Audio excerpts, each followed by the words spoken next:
এই মুহূর্তে একটি বড় খবরের দিকে নজর রাখতেই হচ্ছে আজকের গুড মর্নিং বাংলায়। যেমনটা জানা যাচ্ছে যে জয়েন্ট এন্ট্রান্সের পরীক্ষা AMN এবং GNM এর পরীক্ষা পিছিয়ে গিয়েছে। প্রাকৃতিক দুর্যোগের কারণেই এই পরীক্ষার ডেট পিছিয়ে দেওয়া হয়েছে, এমনটাই এখনো পর্যন্ত জয়েন্ট এন্ট্রান্স বোর্ড সূত্রে খবর। 14ই জুলাই যে পরীক্ষা হওয়ার কথা ছিল সেই পরীক্ষা হবে 8ই অগস্ট। 14ই জুলাই এর পরিবর্তে পরীক্ষা হবে 8ই অগস্ট। প্রাকৃতিক দুর্যোগ সংক্রান্ত পরিস্থিতির কারণেই এই তারিখ পরিবর্তন, এমনটাই জয়েন্ট এন্ট্রান্স বোর্ড সূত্রের খবর। এর আগেও তিথি যে সমস্ত পরীক্ষাগুলো আমরা দেখেছি, মানে ন্যাশনাল লেভেলে যে সমস্ত পরীক্ষাগুলো এভাবে পিছিয়ে যায় বা ডেট বদলে, সেটা যে কোনো কারণে টেকনিক্যাল কোনো ফল্ট হতে পারে বা অন্যান্য কোনো, যেমন নিট বা নেটের ক্ষেত্রে আমরা দেখলাম, সেক্ষেত্রেও তো পরীক্ষা পিছিয়ে গেছিল। যাদের প্রস্তুতি নেওয়া শেষ হয়ে যায় বা একেবারে শেষ পর্যায়ে থাকে, তখন হঠাৎ করে যখন এরকম খবর আসে যে কোনো কারণে পিছিয়ে গেছে পরীক্ষা, তখন ওই ছাত্রছাত্রী বা পড়ুয়াদের মধ্যে একটা মানে অন্যরকম মানে মানসিক একটা দ্বন্দ্ব চলতে থাকে।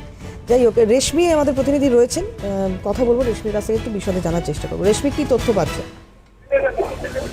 দেখো, জয়েন্ট এন্ট্রান্সের ANM অর্থাৎ GNM অর্থাৎ এই যে নার্সিং এর পরীক্ষা, জয়েন্ট এন্ট্রান্স, এই পরীক্ষা 14 তারিখে হওয়ার কথা ছিল এই মাসে, কিন্তু বোর্ডের তরফ থেকে জানানো হয়েছে, অর্থাৎ জয়েন্ট এন্ট্রান্স বোর্ডের তরফে জানানো হয়েছে এই পরীক্ষা আগামী মাসে হবে। আগামী মাসে 8 তারিখে দিন নির্ধারিত হয়েছে।